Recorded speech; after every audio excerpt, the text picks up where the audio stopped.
Hello, everyone. My name is Luca from 1851 Franchise, and today I'm here with Marilyn Imparato of Franchise Consulting Company. Hi, Marilyn. How are you?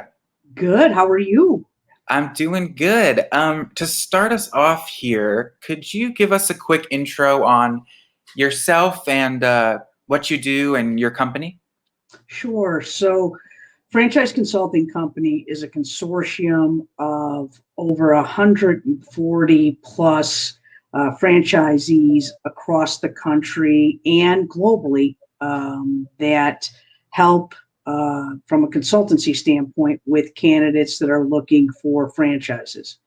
I have been with them for the last 2 years, and prior to that, I was also doing business consulting with another organization. So almost August, it'll be 8 years that I have been matching folks with the right opportunity and helping them through the due diligence process. Awesome. Love it. Great. So the first question here, we could dive right in. What would you say over the past 8 years? What would you say makes you successful as a franchise broker? Oh, I would say what I hope makes me successful is that I focus on serving my potential franchisees. I call them candidates. So I have for 8 years because when I was in corporate America, I had a lot of candidates, right, that I was placing into positions. So I look at it as if I'm placing them with the right opportunity, business to own for their lives. So I would hope that due to my passion, my dedication to excellence in the franchising industry, and knowing as much as I can as a subject matter expert in the franchising industry, and always striving to put everybody, the franchisors, the franchisees, first before my needs, and serving all of their needs, and then I can win. So that's how I operate, and I actually care. I mean, it's that simple. Yeah, love it. Well said. Yeah, on the franchisee side, what general advice do you have for people who are wanting to become a franchise owner for the first time? I would say to make sure that you, I obviously would say this, it's what I do for a living, but I would say just like anything else in life, you should seek wise counsel. And wise counsel to me are people that are subject matter experts in whatever arena it is that you need that advice in. So if it's in owning a business, then you should be working with the best of the best in the industry, and try to seek those people out and make sure that the chemistry is there between the two of you, and to also make sure that they have the subject matter expertise to provide exactly what it is that you are needing and wanting and looking for. And if you don't know that, they should be able to help you to determine what that would be. So that would be the best advice I could give to people that were searching out franchising in general, because it's a daunting task with over 6,000 franchise organizations out there. I mean, I wouldn't want to try to tackle this if I didn't do it for a living, which is what I do. Right. So Yeah. just Yeah. just that simple. Good point. I Yeah. go to if I go to a doctor, I want to go to the best doctor. Right. Yeah. So that kind of thing. Great point. That's a great quote. I like that. Kind of building off that, as a franchise broker, what does winning look like for you as a broker? Oh, that's simple. Everybody else has to win before me.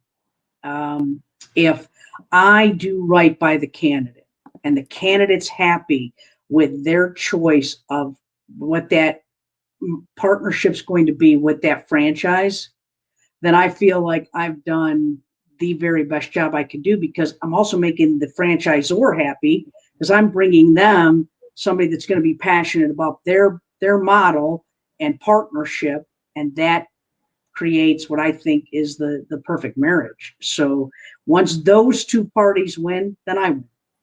And that's what I think winning's about. I don't think it's about beating your chest thinking you're the greatest thing since sliced bread. I think it's about caring about others first and putting them first. Yeah, that's great. My Yeah, truth. yeah, I love that. That kind of perfectly leads into the next question I had here. Yeah, shifting gears to the franchisor side, what advice do you have for franchisors who are wanting your help on awarding more franchisees?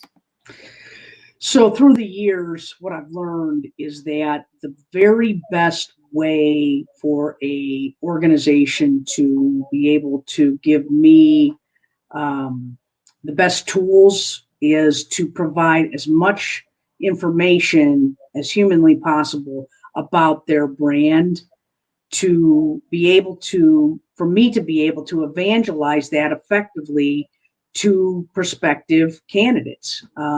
If you're not educating, then it's not going to work, and your model's going to be in a midst of hundreds of other models that do a better job of articulating what what they're looking for in a franchise owner, what the model's all about, what the opportunity can bring, and all of those types of things. So it's a pretty, if they can articulate that, whether it's in materials, whether it's in person, however they need to communicate that. But if they can effectively communicate that, whatever mode that is, that's what's going to be the most helpful to get me to talk about their brand. Yeah, definitely. Yeah, building off the last question I had here, do you have any kind of tips for how franchisors can better communicate with you? You mentioned, different ways of communication. Do you have any kind of tips on how they can better communicate with brokers? I think that frick and frack in franchising, which is a term that's used a lot, and a lot of people that don't come from franchising don't know what that means. But really, all that means is being able to communicate ethically, proactively, particularly, specifically, when a client and a candidate of mine is vying for, that candidate can from any other position, place, right? But they're both vying for the same area, let's say, right?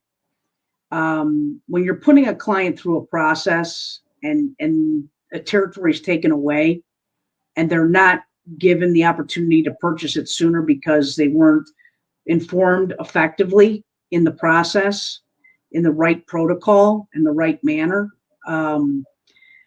franchisor loses complete credibility, and as collateral damage, I lose complete credibility with that particular candidate due to the negligent behavior of the franchisor.